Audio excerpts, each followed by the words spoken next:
ইডির নিশানায় অভিনেত্রী এবং যাদবপুরের প্রাক্তন তৃণমূল সাংসদ মিমি চক্রবর্তী। বেটিং অ্যাপ কেলেঙ্কারিতে জিজ্ঞাসাবাদের জন্য আজ এনফোর্সমেন্ট ডিরেক্টরের দিল্লির অফিসে তলব করা হয়েছে তাকে।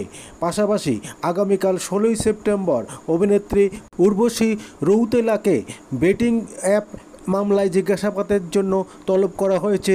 দিল্লি ইডি দপ্তর পৌঁছলে তৃণমূলের প্রাক্তন সাংসদ মিমি চক্রবর্তী। আপনারা দেখছেন নিউজ নদিয়া এক্সপ্রেস। চ্যানেলটিকে সাবস্ক্রাইব, লাইক, শেয়ার এবং ফেসবুক পেজটি ফলো করুন আর দেখতে থাকুন নিউজ নদিয়া এক্সপ্রেস।